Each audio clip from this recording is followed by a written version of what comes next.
Semoga semua makhluk bebas dari bencana. Semoga semua makhluk tak kehilangan kesejahteraan yang telah mereka peroleh. Semua makhluk adalah milik perbuatan mereka sendiri. Terwasi oleh perbuatan mereka sendiri. Lahir dari perbuatan mereka sendiri. Berjalan dengan perbuatan mereka sendiri. Tergantung pada perbuatan mereka sendiri. Perbuatan apapun yang akan mereka lakukan, baik ataupun buruk, perbuatan itulah yang akan mereka warisi. Sebagai kata waktu sebenarnya, semoga semua makhluk hidup berbahagia. Sadu, sadu, sadu. Kita tutup ayat.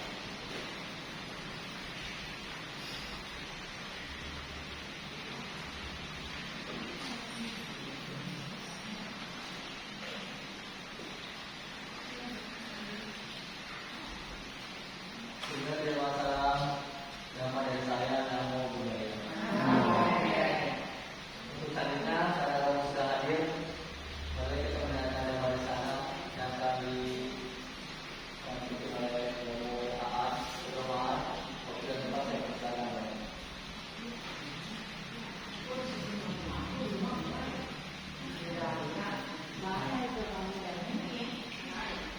Romo silakan ya. Nggak apa-apa. Pakai listrik. Iya. Banjir ya. Sedikit kali dari sini.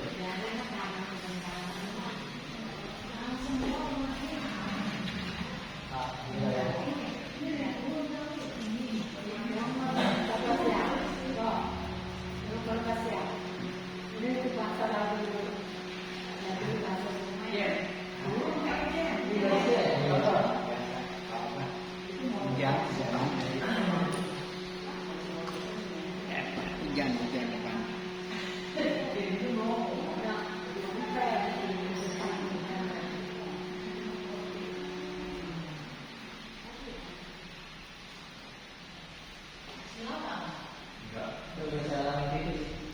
Baik, kita bersiap menjadi untuk menghormati kita.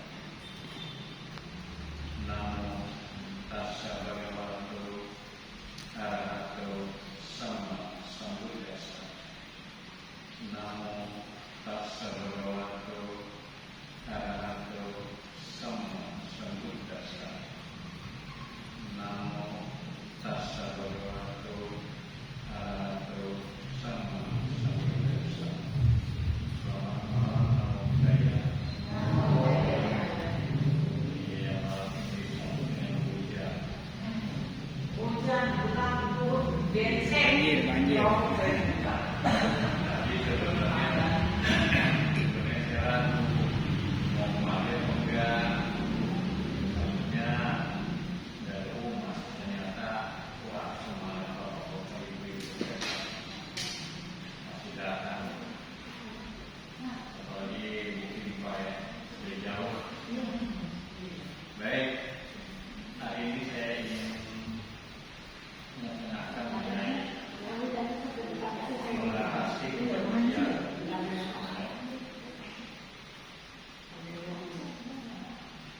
Bapak Ibu, dalam hidup kita dari lahir sampai sekarang kita terbelenggu oleh kekuatan batin, yaitu dosa, dosa, moha.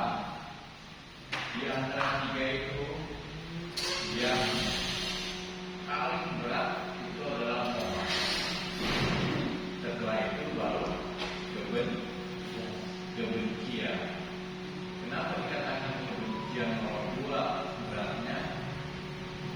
Karena banyak dari kita kalau sudah benci orang itu disimpan, bukan dilepas.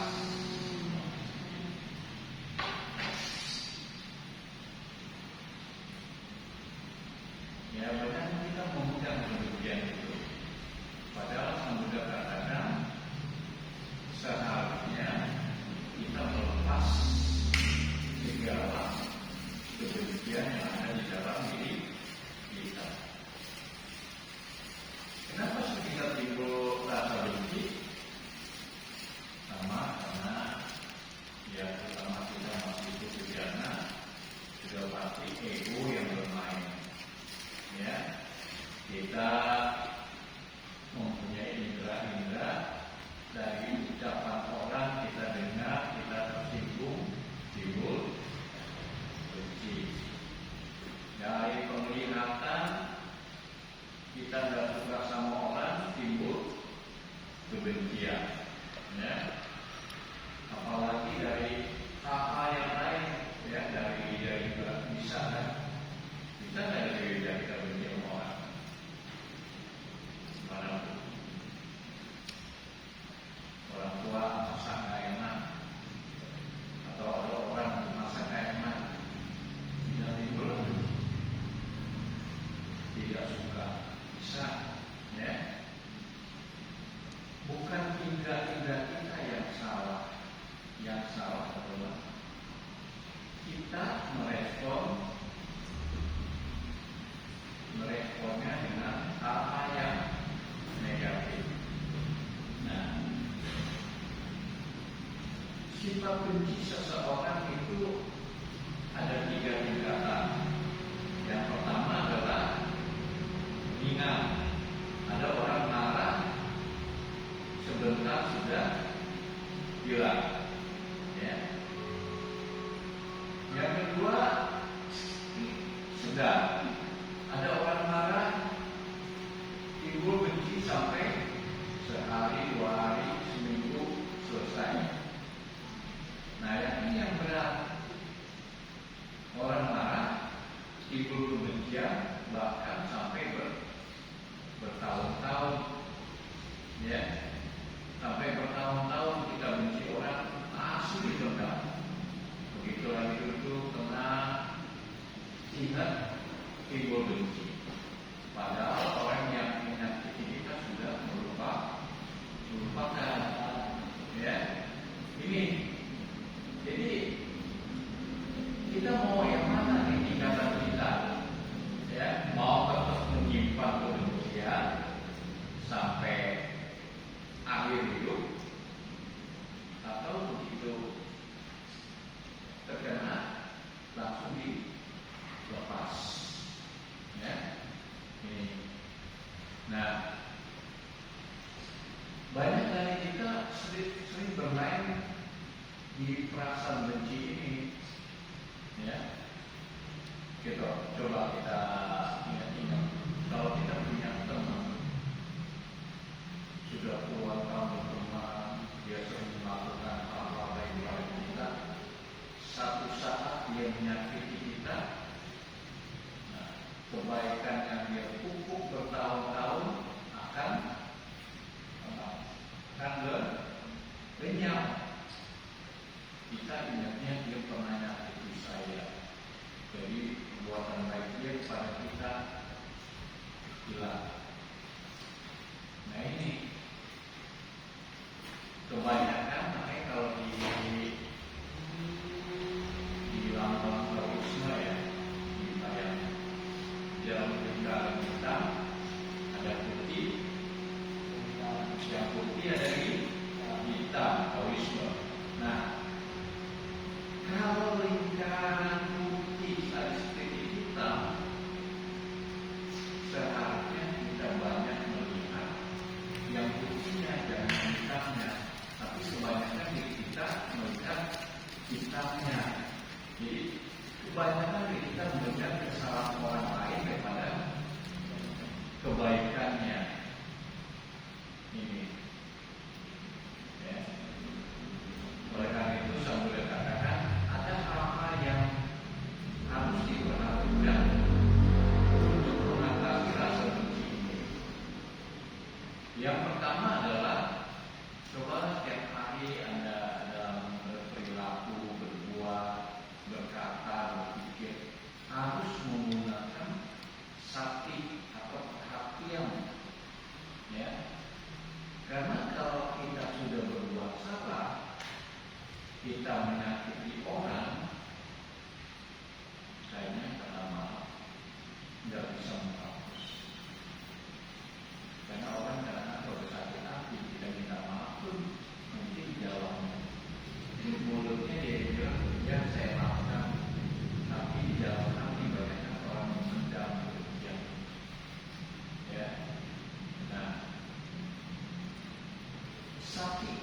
setiap saat kita perhatikan kalau kita mau mengucapkan atau berpikir, ya, karena ucapan bisa menimbulkan ketakutan.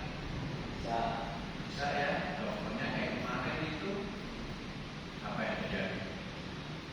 Yang demo-demo karena ucapan akhirnya rumahnya habis dia, ya, walaupun tindakan penjara itu sebenarnya adalah salah, ya, mungkin bagi orang yang pengertian berbeda tidak masalah, bagi dia pikir dengan penjara orang itu sudah berbalas sakit hatinya, ya.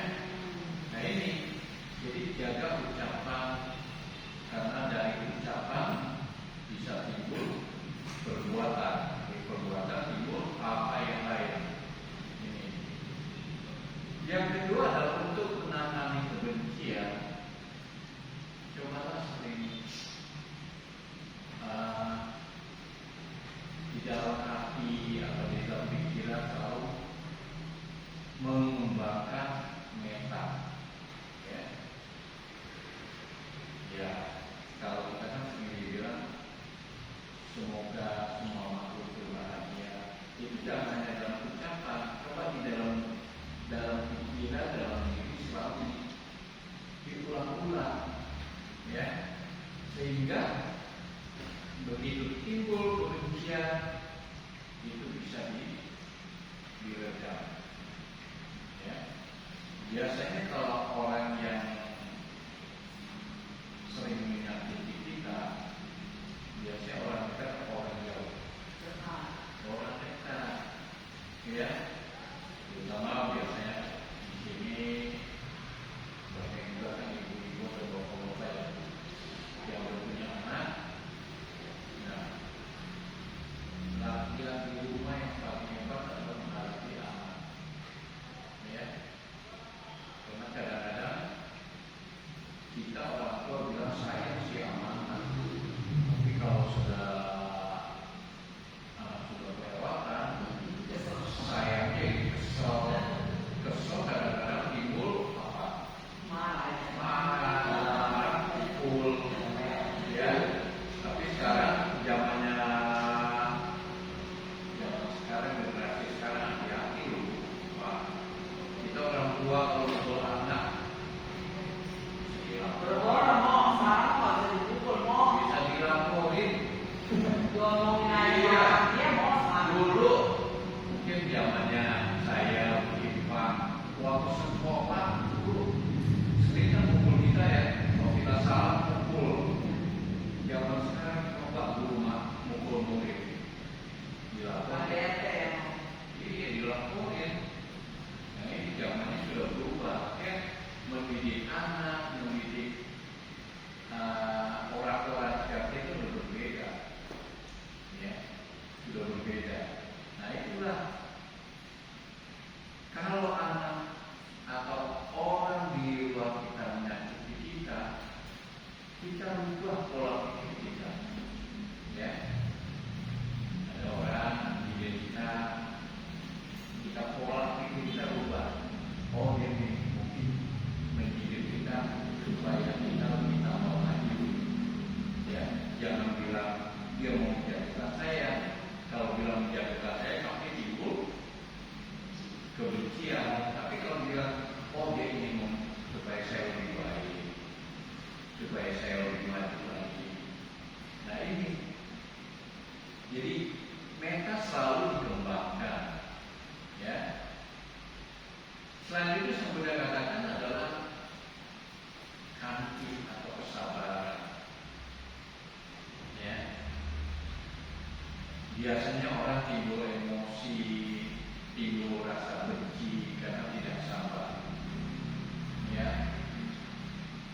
Contohnya aja di sini banyak kan yang kalau keluar rumah menggunakan kendaraan, ya, mobil atau motor, kadang-kadang di jalan tuh kita sering ribut.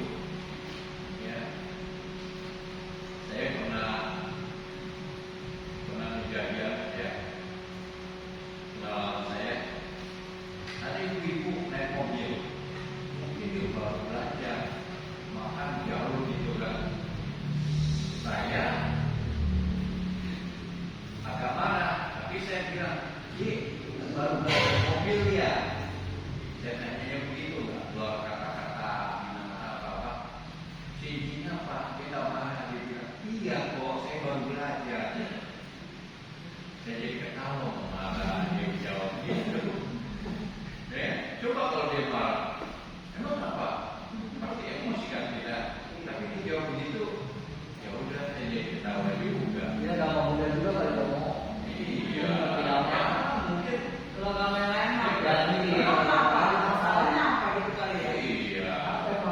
Nah itu Oh, di dalam mengendarai kendaraan juga kita harus sabar, ya. Ya, kadang kalau dalam menurut kita ya anggap aja ya mau ngantar istri melahirkan ya, atau dia lagi sakit mau buru-buru pulang, ya. Ini, jadi kesabaran selalu kita pegang, ya. Jangan berpikir ya kalau mau orang sabar kan bego, bodoh. Tidak. Kan Sang Buddha katakan mengalahkan 1000 musuh lebih mudah daripada mengalahkan diri sendiri. Ya, diri sendiri ini paling sulit. Ya, ini. Selanjutnya adalah kita merenung. Ya tadi kan sering ini kan kamayoni kamabadu. Kita merenung mengenai hukum sebab akibat. Kalau kita kena kaki orang, berarti bagi kamu apa kamai? Mulutnya itu doang. Ya berarti sama karma baik kita nggak berbuat karma buruk karena wipaka lagi berdua.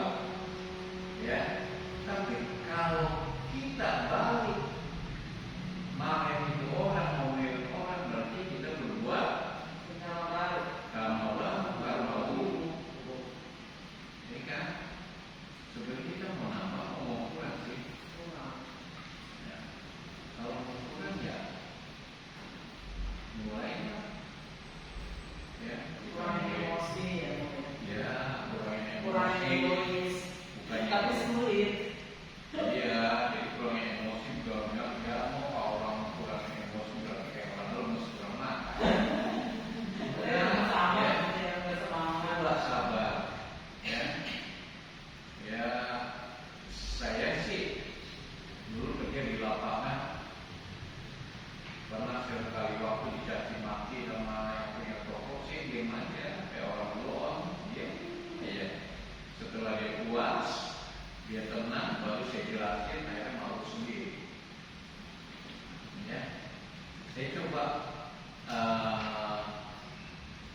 bersabar. Ya.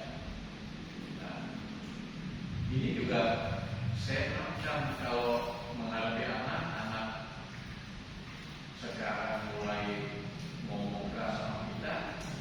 Saya kadang-kadang berubah pola pikir. Dia sudah berbuat karma buruk pada orang tua, kasihan. Bukannya saya bilang, ya kurang ajar sama saya pasti marah.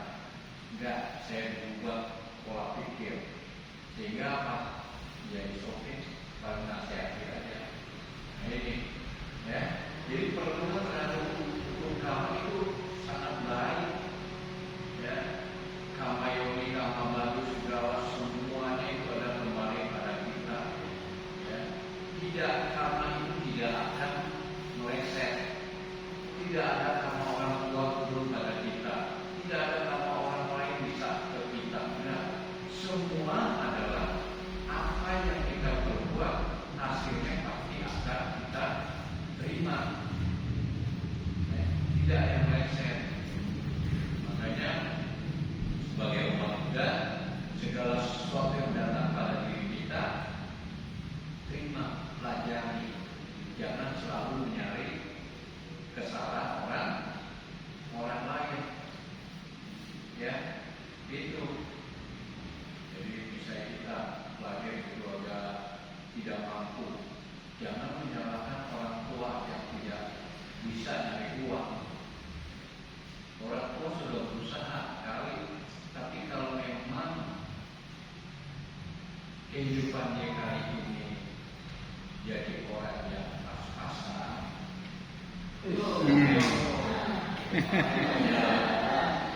Lanjut Romo. Mik. ini tuyul juga nggak ada. Miknya dekat sini.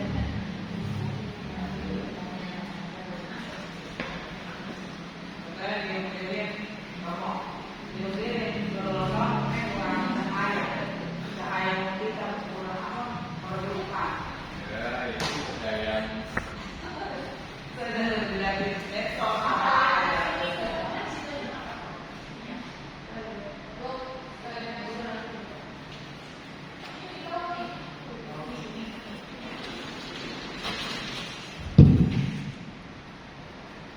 ya. Jadi kemana kita kalau bilang saya umat muda berpuluh-puluh tahun, tapi kalau masih emosi, kadang saya bertanya apa sih yang dipelajari dari Buddha Dhamma itu? Ya, jadi kita kalau sudah kesepian, berwihara, sudah mengaku sebagai pengikut Buddha, harus sikapnya lebih baik. Ya, ini sebenarnya karena saya suka tanya di dalam agama Buddha ada nggak yang disebut pengorbanan? Korban, Ada coba kita Rela jaga sila, korban kan?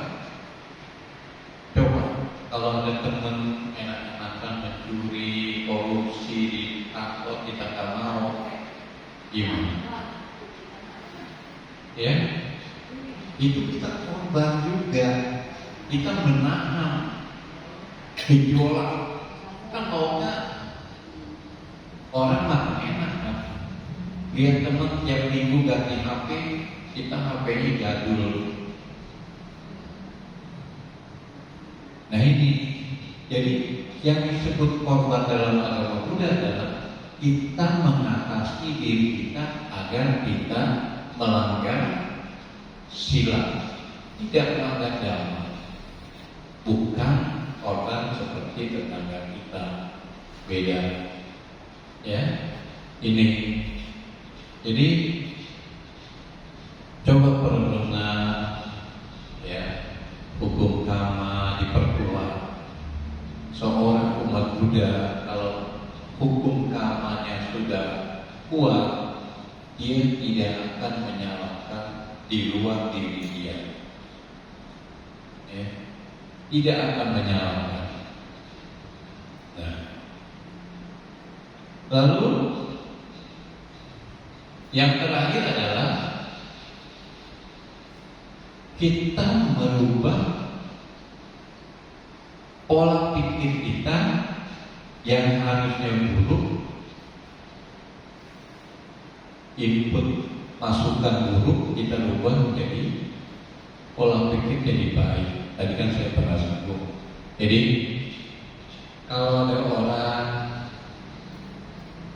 melempar kata-kata cacian ke kita, kita terima nggak?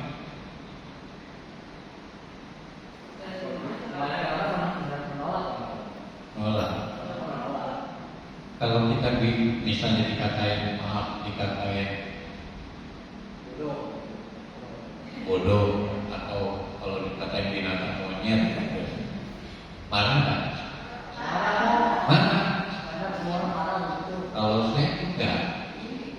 Saya tanya begini, kalau ditanya monyet kamu, Pak yang ngerti bahasa monyet siapa Pak?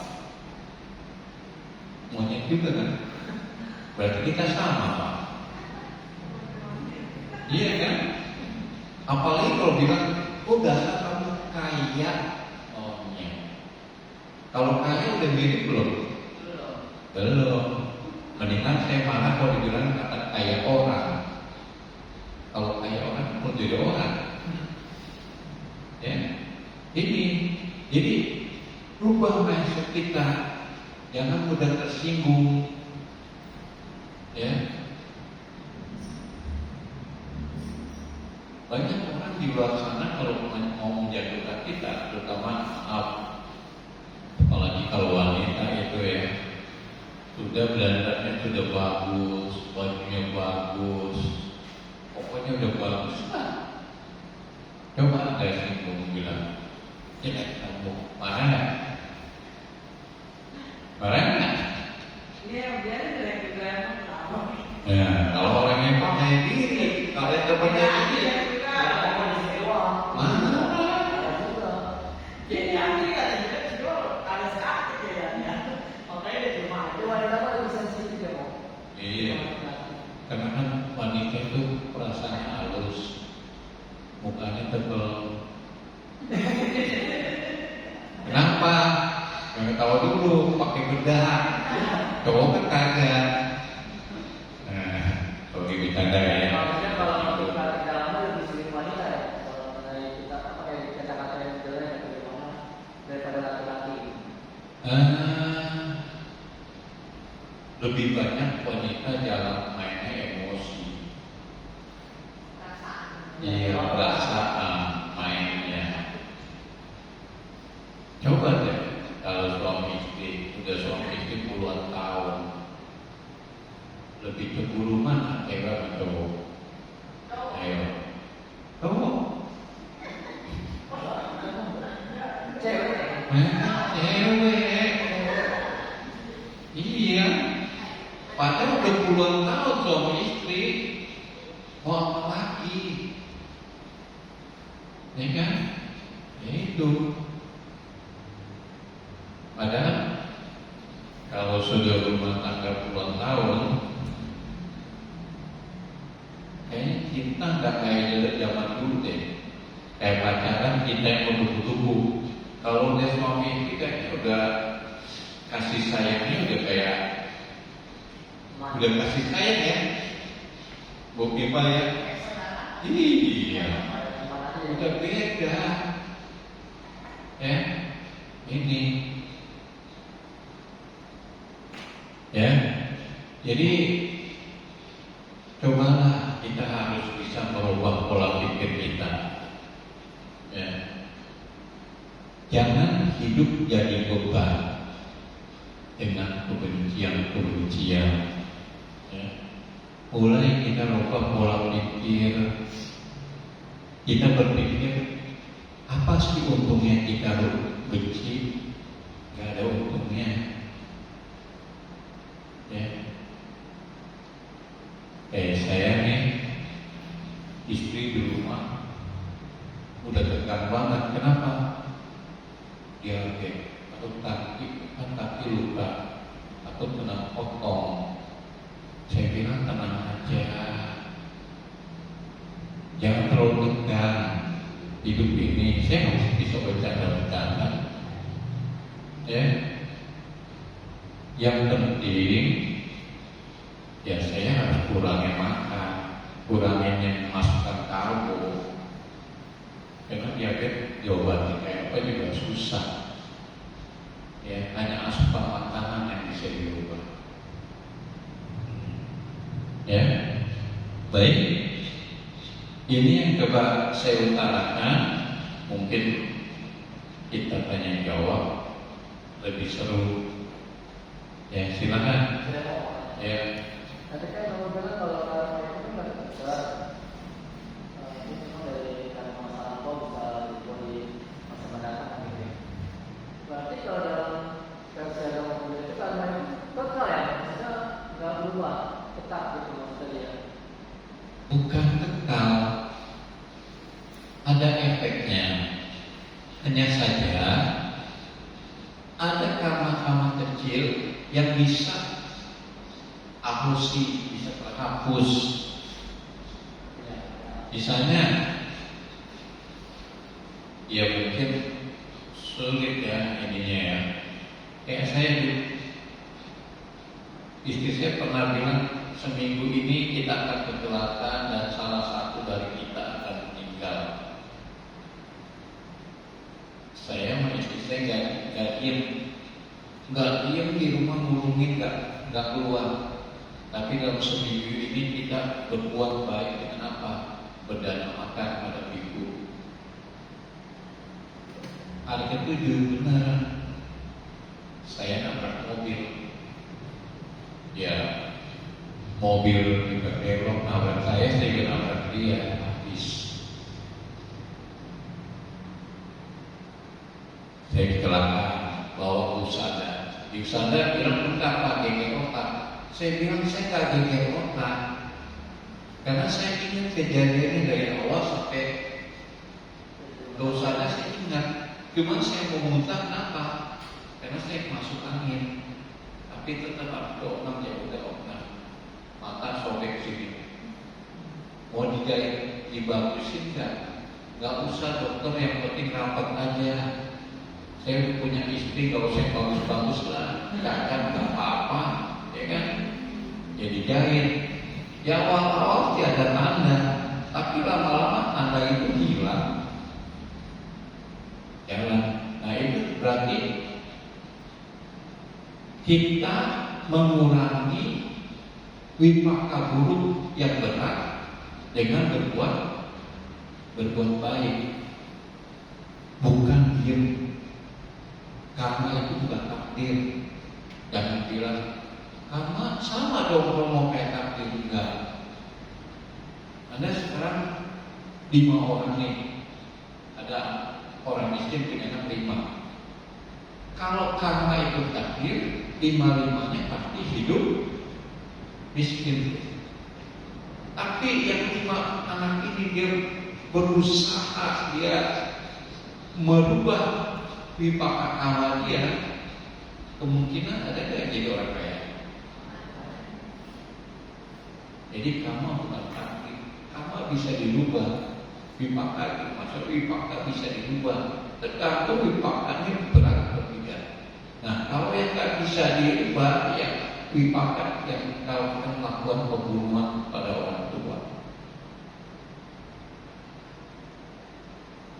Membunuh orang tua sudah pasti buahnya adalah neraka awisi. Walaupun dia melakukan kebajikan, tetap yang berbuah dulu adalah aku salah di garuda. Itu makanya di dalam Buddhis hati-hati kalau kita melukai Buddha udah paling benar kan, kemungkinan nggak bisa kan kita memecah belah sangka masih mungkin bisa, ya. Nah yang kita membunuh orang tua, hati-hati, ya. Karena kayak Bante Monggalana sampai dia menjadi anak itu karena perbuatan dia kehidupan yang lalu pernah membunuh orang tua, akhirnya dia menikah dengan cara diincar. Padahal dia sakti, tapi dia tetap menerima wipaka terakhir. Ya, jadi jangan. Dan yang ketiga gini, kalau saya melakukan karma buruk sekali, buahnya sekali. Sama juga gini, kalau saya punya biji mangga 1 saya tanam, apakah nanti jadi pohon mangga buahnya tetap hanya 1? Tidak, banyak. Sama. Karma baik, karma buruk, buahnya tidak 1. Tergantung dari berat ringannya dia berbuat. Tapi dari kira-kira belum pawalannya kan dari biji mangga ditanam 1 biji, ini kan banyak. Berarti kan kalau misalnya karma buruknya 1, tapi kan buahnya banyak, itu dari buah itu sama gitu maksudnya. Ininya apa sih? Beban wipakanya sama, tapi beratnya tergantung dia menanganinya. Oh, jadi nanti duluan aja gitu ya. Iya. Karena kan nggak sebenarnya tunggu barang-barang gitu ya. Jadi makanya jangan kadang-kadang kita jangan suka jadi gini. Itu orang korupsi hidupnya kaya, enak. Sedangkan saya yang udah tiap hari cek dia, sila dijaga, kok miskin terus ya. Dia sedang menikmati buah, belum hasilnya dia belum terima. Nah, kita sedang menanam dan menerima hasil yang berbuat terlampau. Itu, ya. Silakan. Karena sebuah ngobrol yang suami saya mau bilang, emang ada yang meninggal hidup lagi cerita, gitu mau. Dia saya tuh suka paham. Saya kan suka sebenarnya tadi sama nih, apa sih buat bahas ya, kan suami saya mau berlebihan. Emang udah ada yang mati turun lagi, udah yang meninggal tak bisa begini. Terus saya jelasin begini, ada orang indigo, saya bilang dia bisa kalau ada yang masuk ke neraka ada, masuk surga ada, dia bisa lihat orang yang hidup.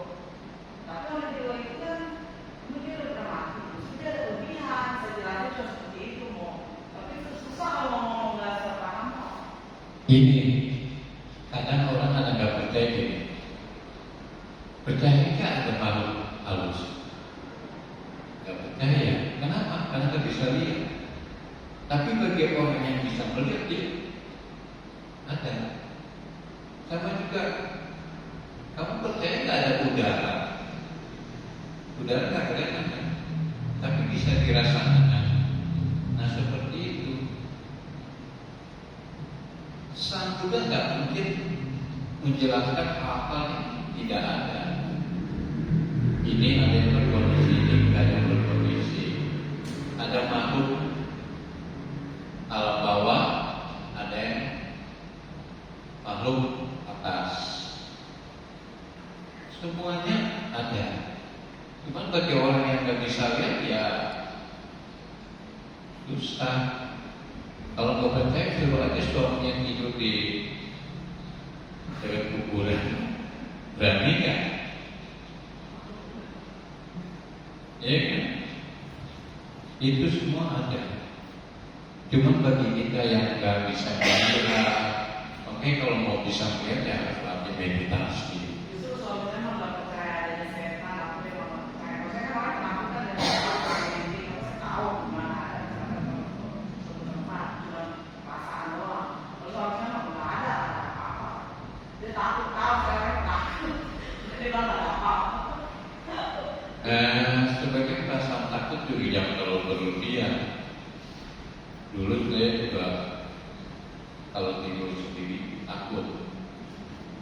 Suatu saat waktu meditasi di hutan, saya dikasih bangsa berapa kamar itu yang tidur saya sendiri. Mati lampu gelap semua. Udah tidur aja. Ada suara orang lewat, saya udah awalnya ada orang tahu kan. Perasaan takut itu nggak di diri kita. Kenapa? Karena kita sering nonton film. Ada nggak pernah Tapi kan gini kok, saya kalau tidur nih, suka dengar ada suara apa gitu ya. Suara apa, suka dengar aja. Karena saya belum tidur, saya belum suara buat, belum bisa tidur. Saya harus sama di luar, saya di luar jalanan kan jalan, kan namanya sekolah yang meninggal lewat situ, kubur lewat situ kan apa. Kalau ada suara orang jalan apa gitu, tapi nggak ada orangnya. 3 hari yang lalu saya anak saya lagi kerja di laptop. Saya istri saya lagi tidur. Jelas ada suara kayak istri saya manggil ke anak saya. Namanya dipanggil ih. Anak saya jawab, "Ya Mak." Dia langsung ke belakang. Terus dia ke depan, nggak ada. Terus saya Ingat kayaknya saya tidur nih, ketika itu benar, saya dengar suara.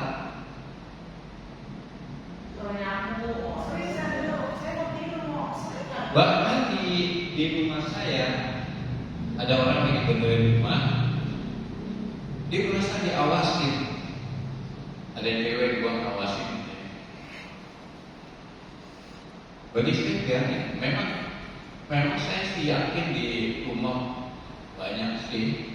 Kadang-kadang kalau lagi sendiri aja ada aja kayak pintu dibuka atau apa.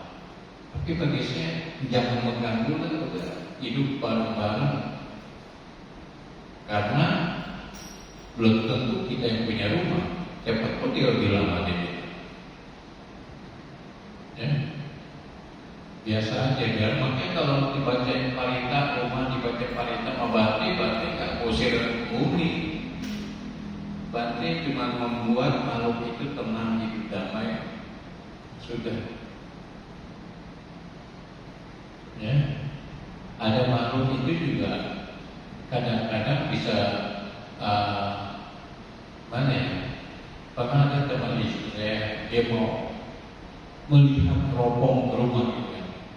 Tidak bisa, karena dia bilang itu ada yang jaga itu di rumah kan. Ada kayak bentuk dewa dijaga, nggak bisa tembus saya. Ya udah. Jadi kita hidup damai aja.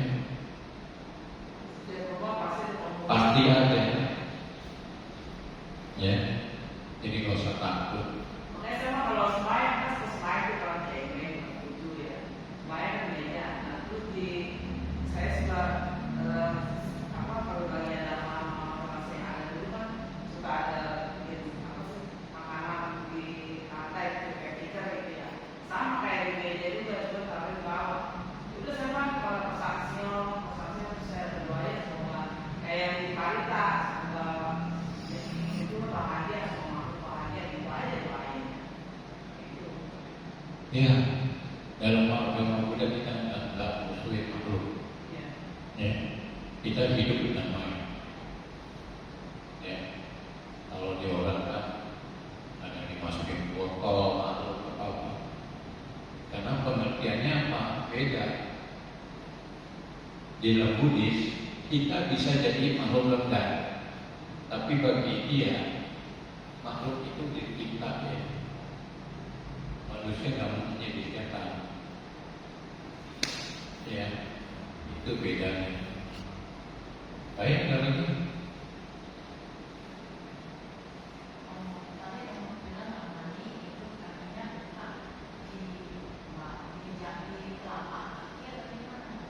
Nah, saya yang bukan. Ini tadi kan hujan. Sebenarnya sudah dibantu sama kayak sepatu plastik. Ternyata basah juga, jadi copot perbannya. Belum. Sudah. Ini udah ini memang ya kadang-kadang baru juga sih saya nggak boleh makan ini kadang-kadang mau nyicip makan. Gula malah bagus. Kemarin waktu dicek, bahkan dokternya aja takut saya gulanya rendah 80. Oke dikasih permen, saya nggak mau, saya kasih ke orang permennya. Ya, tergantung dari ini. Saya kemarin kan seminggu IF, nggak sarapan pagi.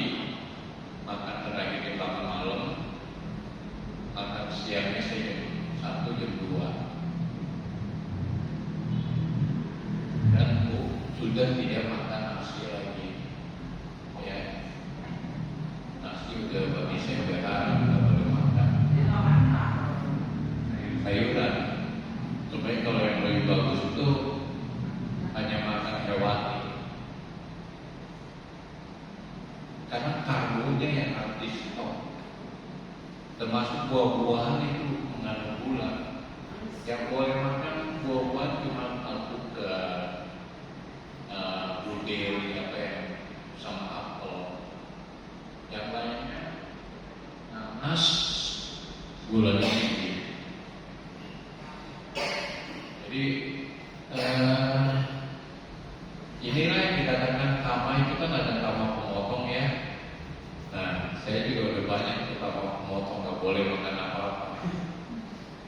Iya. Berarti Romo juga dari apa? Karena lapornya berdua. Iya. Aduh, kalau lihat durian udah nggak tahan. Memang satu sedikit coba dari sedikit aja.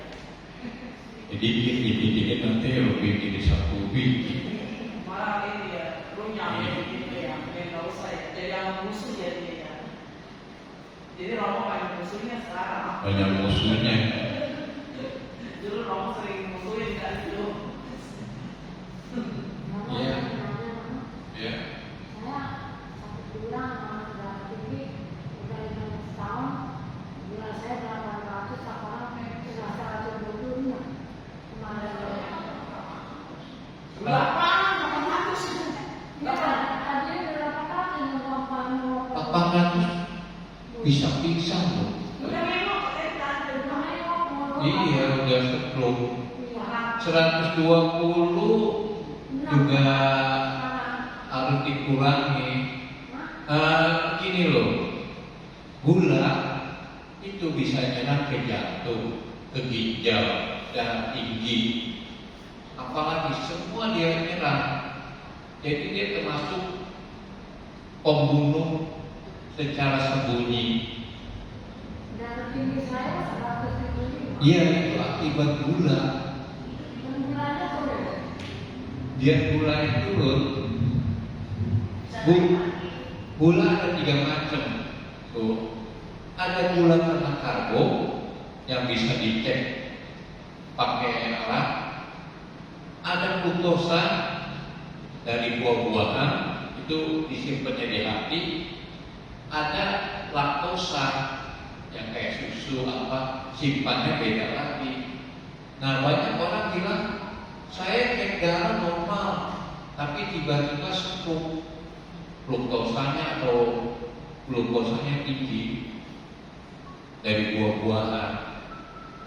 Makanya harus hati-hati karena buah itu tidak bisa. Yang paling aman ya yang gula per 3 bulan. Jadi darah saya jadi tinggi, gula turun, darah tinggi. Biasanya kalau gula darah, baju endapan darah kental. Makanya ibu kalau bisa minum air kundur, air kundur, aqua. Tapi yang bukan manisan ya, yang masih mentah dipotong ya sedikit ya, potong rebus sama mangkok apa kuali buat obat. Pak Kundur, Ya kundur atau aqua ya. labu. Iya tumpuan. Iya, yang kalau beli gula kan mahal. Beli seri sedikit 20.000 atau 15.000, potong menjadi berapa bagian, kulitnya buang, direbus.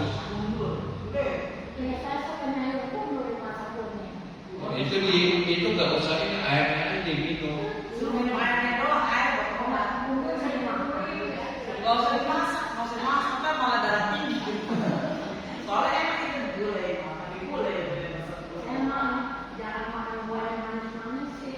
Nasi juga makan sedikit 3 kali sehari. Makanya kata Romo suruh buangkan air buah kundur, air diperes diminum.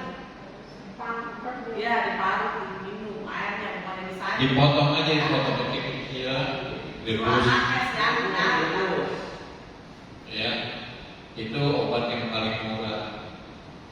Karena kalau obat-obatan dokter itu mengandung bahan kimia. Makan model ini satu pil 25 sehari 3 ada mobil. Anu DP 5. Tapi kalau udah katanya sih kalau tinggi begitu lebih aman suntik insulin. lebih aman insulin daripada obat. Tapi saya nggak kepuyang. Sudah ada orang ini. Kalau Nggak penting kepuyang, nggak pernah kepuyang. Sekarang masih iya. Enggak. Udah aku ya. Oh, udah normal.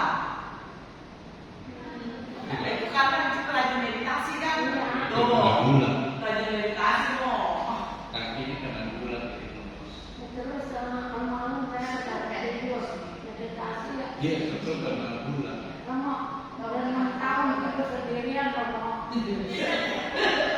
Coba juga. Kata orang lah. Ya, aku tenang aja. Saya ini ada berita-berita di koran, dapatnya ada berita setan bunuh orang nggak ada. Yang ada tuh orang bunuh orang. Itu sudah nggak ada. Iya.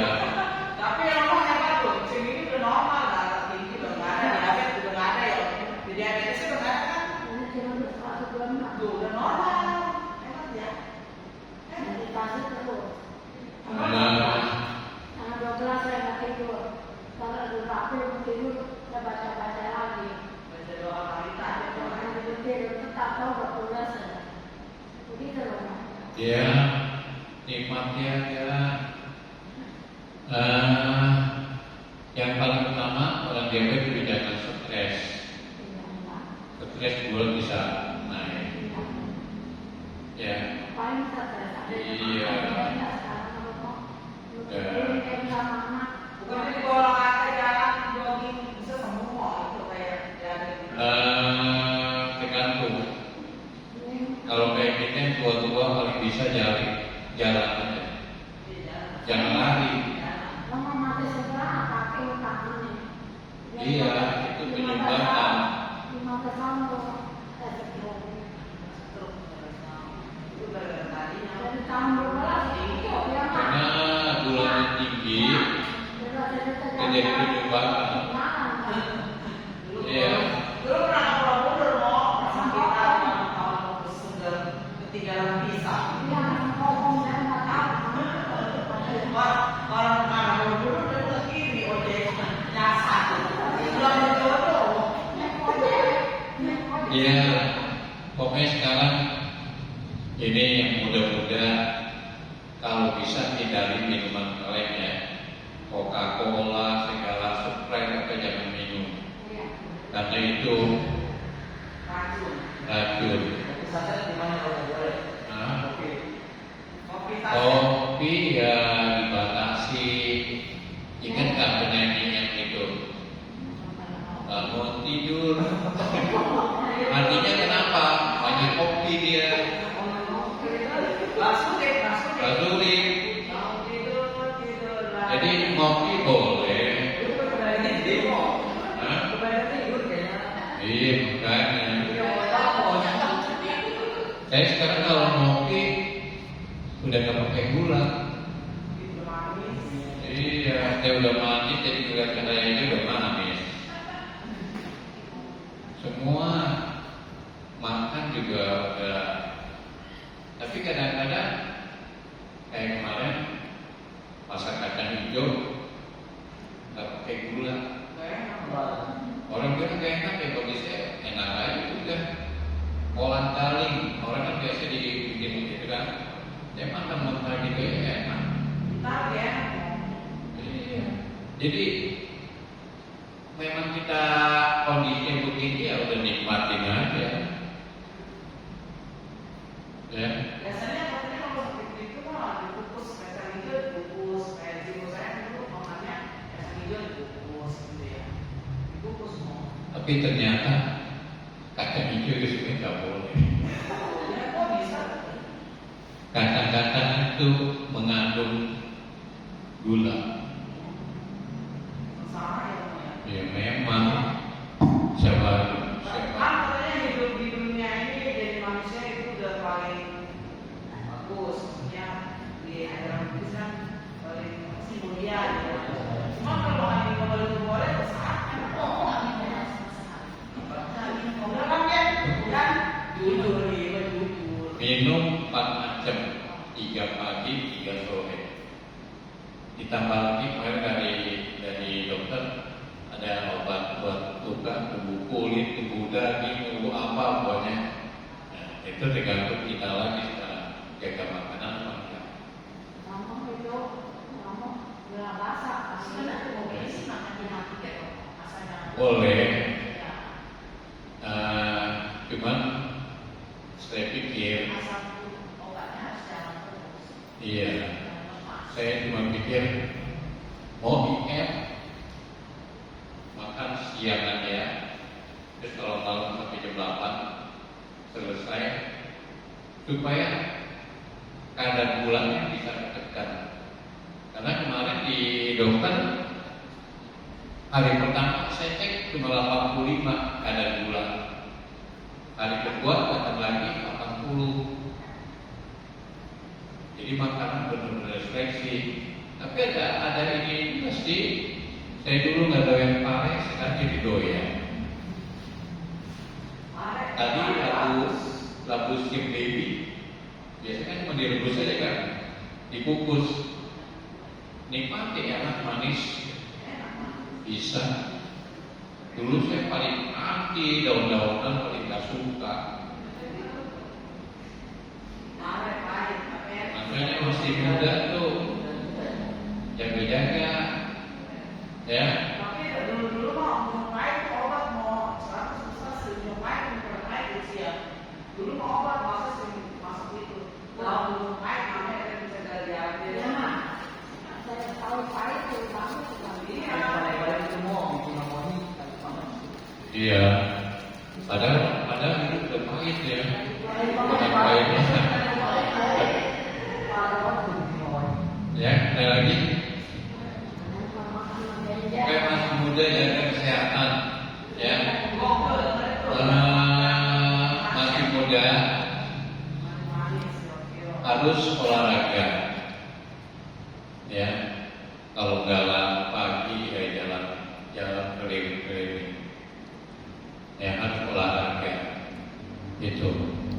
Karena Indonesia sudah nomor 5 penyakit diabetes di dunia, ya, terutama orang Jawa kan bangun pagi udah teh manis, kopi manis. Makanya kalau di Jawa dan mau minta teh harus diingetin jangan pakai gula, karena kalau bilang minta teh pasti pakai gula. Pesan ya orang Jawa sayur manis. Iya, ya. Kalau Sumatera darah tinggi, asin mereka. Iya. Nah, itu Sumatera sama Jawa berlawanan. Daripada ngomong kolesterol ya. Sebenarnya Ya, kolesterol itu kita. sebenarnya nggak berbahaya kalau gula Anda terkontrol. Kolesterol kita dalam tubuh produksi juga, tapi karena kita ada gula, kolesterol kayaknya berbahaya.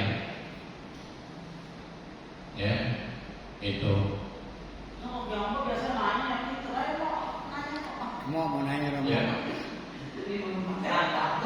Kalau kita benci sama seseorang, kemungkinan di reinkarnasi berikutnya pasti ketemu lagi ya, Romo? Itu pasti. Benci atau cinta kehidupan berikutnya pasti akan ketemu. Ya, makanya kalau dia mau orang bilang jangan bilang benci lu 7 turunan. Wah, itu dia udah ditahan tuh. Bakal ketemu lagi. Ya, kan ada kisahnya kan Dewadatta sama Sang Buddha. Dulu kelahiran dulu dia pernah benci, dia genggam pasir lautan, dia bilang sebenarnya pasir di tangan ini lah saya akan balas. Kelahiran berikutnya dia terus mengejar ini. Yang benci dia datanya. Iya, gara-gara kisah yang sama-sama tukang emas, ada orang yang jual emas, pertama ke yang Dewadatta itu, oh dibilang ini barang nggak berharga, dia tawar murah. Nah orang ini ke yang muda itu kemudian berharga mahal. Nah dari situlah timbul dendam itu. Ya, makanya benci dan cinta jangan sampai mengikat. Jangan lama, gajinya sebentar aja Pak ya. Iya. Sekarang ada beberapa kali, udah nanti udah sekarang. Kita kan mulai selesai cinta sekarang. Jadi kalau jenisnya kemudian cowok, kalau jenisnya cowok-cowok, cewek-cewek repot. Yang repot ketemu lagi Ya bisa kan gitu ya? bisa. Makanya ini yakin nggak boleh ada siapa apa. Di Indonesia jenis kelamin cuma 3, cewek, cowok, ada. Di Thailand lebih dari 7. Banyak di Thailand. Ya, jadi di Thailand, Anda kalau ke Thailand hati-hati. Cantik, nggak taunya lady boy. Ceweknya apa lady boy cantik-cantik. Jadi hati-hati. Cantikan dia daripada kita. Tapi nggak asli. Ya, kalau di Buddhis kan kita nggak dimusuhin. Itu adalah penyakit. Tetapi kalau dia udah terlahir punya kelainan, dia melakukan lagi tambah parah. Harusnya disadari. Gitu. Ada teman punya anak cowok, perilakunya kayak cewek, temanku nilai pokoknya. Akhirnya dia hipnoterapi. Ternyata dia di hipnoterapi bahwa kehidupan dulu dia adalah seorang putri yang menunggu kekasihnya. Nah, terbawa sampai kehidupan ini. Nah, dia diobati lah di hipnoterapi. Sekarang agak meningkat, nggak terlalu menunggu lagi. Itu jadi ada usaha untuk mengobati. Ya. Tapi di Indonesia malah cowok ada yang cewek. Cewek dan cowok gitu ya. Tahu nggak yang penari Jawa yang ini cowok? Oh iya, dia kan cowok ya. Kayak cewek. Cowok. Sambung. Saya baru tahu dia orang Chinese. Romo mau tanya lagi Romo. Ya. Mungkin nggak suami istri itu dia ribut melulu, reinkarnasi dulunya dia musuhan. Bisa juga, tapi ini loh. Jadi suami istri belum tentu hanya kehidupan kali ini aja. Bisa hidup kita lalu juga ya suami istri. Mungkin dia dulu suami istri, maaf, yang cowok sekarang jadi cewek, dulu dia selingkuh, istrinya benci, terbawa sampai sekarang istrinya jadi cowok, cowoknya jadi cewek, nah, ribut-ribut terus. Tapi kan bisa bertahan kan? Maaf orang zaman dulu ya, kalau sekali marriage sekali selesai. Kalau orang zaman sekarang saya lihat pacaran 6 tahun, nikah 1 tahun selesai. Ya, orang-orang tua kita zaman dulu nggak ada surat nikah. Nikah cuma sembahyang tradisi kan. Sekarang dia pakai surat nikah, sebentar selesai. Karena apa? Satu rumah tangga diikat, ikatnya apa? Ya kan? Itu. Kalau sekarang ribut-ribut ya, saya rasa rumah tangga juga nggak ada yang mulus-mulus. Ribut pasti ada. Kenapa? Karena dari didikan keluarga yang berbeda. cowoknya diikat keluarga ini, ceweknya keluarga ini bersatu.